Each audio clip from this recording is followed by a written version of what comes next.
Kes 1 MDB, bekas juru bank kepada Najib Razak memberi keterangan bahawa dia pernah menawarkan untuk memasak sup kepada ahli perniagaan dalam buruan yang dikaitkan skandal 1 MDB, Low Tech Joe, atau lebih dikenali sebagai Jolo ketika dia jatuh sakit. Bagaimanapun, bekas pengurus perhubungan M-Bank Joanna Yu menafikan bahawa ini menjejaskan keupayaannya untuk bertindak secara objektif dengan pelanggannya Low.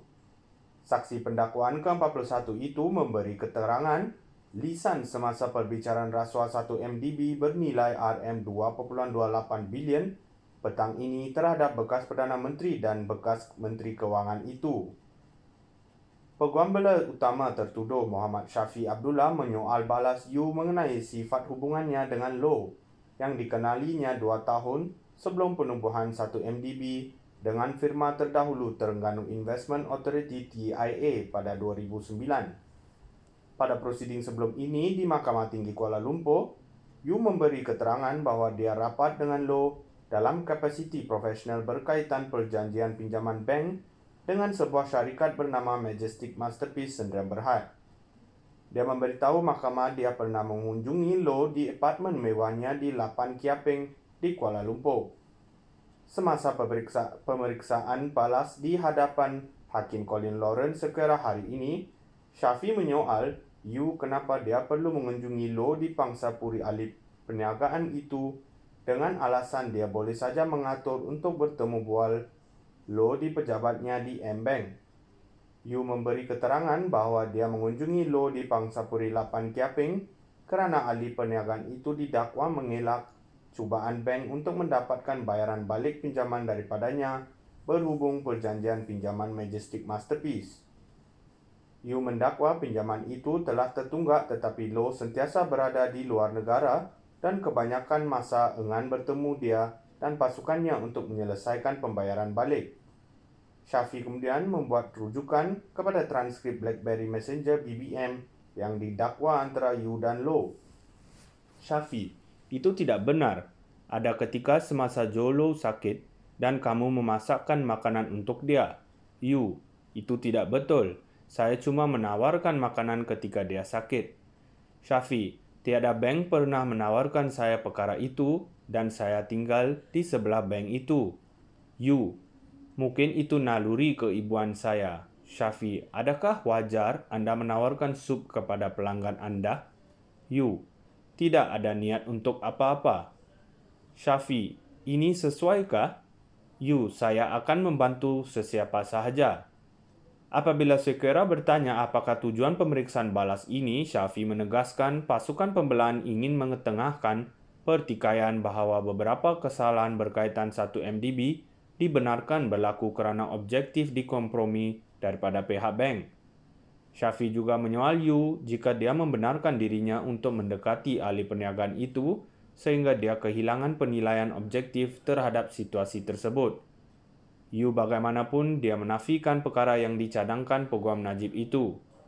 Yu juga menafikan dakwaan Syafi bahawa dia dan bank menerima faedah yang tidak wajar daripada didakwa terlibat dalam pengaturan yang menyaksikan TIA kerugian dalam transaksi kewangan pada 2009.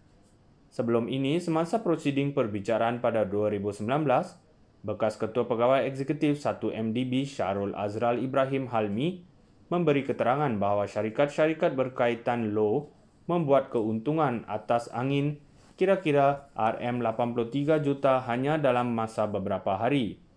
Keuntungan itu, kata Syarul, diraih apabila syarikat berkenaan melanggan bond 1 MDB dengan harga diskaun sebelum menjualnya semula dengan nilai muka, face value atau nilai di atas kertas.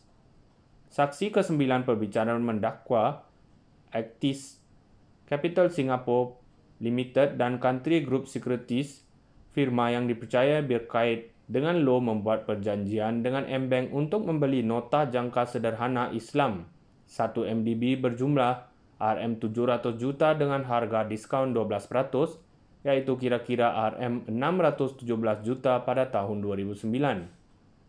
Syarul ketika itu juga mengakui bahawa 1 MDB adalah antara pihak yang rugi akibat daripada perjanjian itu dengan Actis Capital. 1MDB yang ketika itu masih lagi dikenali sebagai Terengganu Investment Authority TIA menerima 12% kurang hasil daripada bond bernilai RM5 bilion yang diterbitkan kerana diskaun 12%. Prosiding bicara kes 1MDB di hadapan hakim segera dijadualkan bersambung pagi esok. Yu merupakan salah seorang saksi pendakwaan utama semasa perbicaraan rasuah SRC International RM42 juta Najib sebelum ini. Perbualan BBM antara dia dan Loh turut dibangkitkan semasa perbicaraan itu.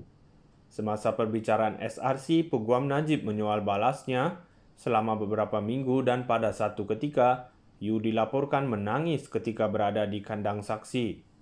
Najib sedang menjalani hukuman penjara 12 tahun berhubung kes SRT dengan dia membawa ke mahkamah oleh pihak berkuasa penjara Kajang untuk menghadiri pelbagai perbicaraan jenayahnya yang sedang berlangsung termasuk kes 1MDB. Berhubung perbicaraan 1MDB yang sedang dijalankan terhadap Najib, Yu memberi keterangan antara lain bahawa dia telah diperkenalkan dengan ahli perniagaan dalam buruan yang berkaitan dengan 1MDB Loh Teck Jo 2 tahun sebelum syarikat Terengganu Investment Authority atau TIA ditubuhkan pada 2009. Yu juga memberi keterangan bahawa dia tidak pernah bertemu tertuduh secara langsung berhubung urusan akaun banknya dan Loh mahu memberi surat yang dikatakan daripada Arab dirahsiakan. Surat-surat Arab yang didakwa itu merujuk kepada beberapa dokumen yang kononnya menjadi sandaran Najib untuk membuktikan pertikaian bahawa bangsawan kerajaan Timur Tengah menjanjikan derma kepadanya. Pendakwaan diketuai oleh Timbalan Pendakwa Raya Gopal Sriram. Najib kini dibicarakan atas 4 pertuduhan menggunakan kedudukannya untuk mendapatkan rasuah berjumlah RM2.3 bilion daripada dana 1MDB dan 21 pertuduhan pengubahan wang haram membabitkan jumlah yang sama. Kes 1MDB, bekas juru bank kepada Najib Razak memberi keterangan bahawa dia pernah menawarkan untuk memasak sup kepada ahli perniagaan dalam buruan yang dikaitkan skandal 1MDB, Loh Teck Jo atau lebih dikenali sebagai Jolo ketika dia jatuh sakit. Bagaimanapun, bekas pengurus perhubungan M-Bank Joanna Yu menafikan bahawa ini menjejaskan keupayaannya untuk bertindak secara objektif dengan pelanggannya Loh. Saksi pendakwaan ke-41 itu memberi keterangan lisan semasa perbicaraan rasuah 1MDB bernilai RM2.28 bilion petang ini terhadap bekas Perdana Menteri dan bekas Menteri Kewangan itu.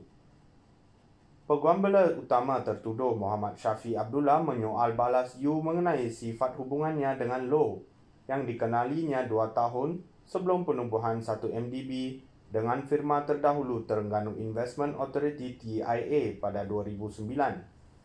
Pada prosiding sebelum ini di Mahkamah Tinggi Kuala Lumpur, Yu memberi keterangan bahawa dia rapat dengan Loh dalam kapasiti profesional berkaitan perjanjian pinjaman bank dengan sebuah syarikat bernama Majestic Masterpiece Sdn Bhd. Dia memberitahu mahkamah dia pernah mengunjungi Loh di apartmen mewahnya di Lapan Kiaping di Kuala Lumpur. Semasa pemeriksaan balas di hadapan Hakim Colin Lawrence sekira hari ini, Syafi menyoal Yu kenapa dia perlu mengunjungi Loh di pangsapuri ahli perniagaan itu dengan alasan dia boleh saja mengatur untuk bertemu bual Loh di pejabatnya di M-Bank. Yu memberi keterangan bahawa dia mengunjungi Loh di pangsapuri Lapan Kiaping kerana ahli perniagaan itu didakwa mengelak cubaan bank untuk mendapatkan bayaran balik pinjaman daripadanya berhubung perjanjian pinjaman Majestic Masterpiece.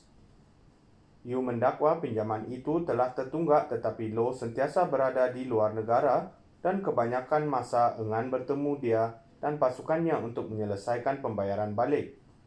Syafi kemudian membuat rujukan kepada transkrip BlackBerry Messenger BBM yang didakwa antara Yu dan Loh. Syafi, itu tidak benar.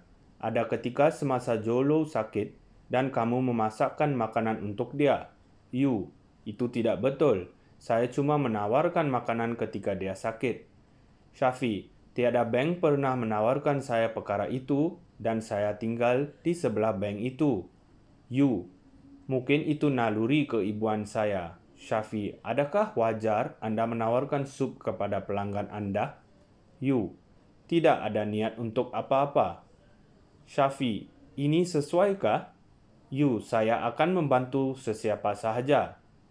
Apabila sekira bertanya apakah tujuan pemeriksaan balas ini, Syafi menegaskan pasukan pembelaan ingin mengetengahkan pertikaian bahawa beberapa kesalahan berkaitan 1 MDB dibenarkan berlaku kerana objektif dikompromi daripada pihak bank. Syafi juga menyoal Yu jika dia membenarkan dirinya untuk mendekati ahli perniagaan itu sehingga dia kehilangan penilaian objektif terhadap situasi tersebut. Yu bagaimanapun dia menafikan perkara yang dicadangkan Peguam Najib itu. Yu juga menafikan dakwaan Syafi bahawa dia dan bank menerima faedah yang tidak wajar daripada didakwa terlibat dalam pengaturan yang menyaksikan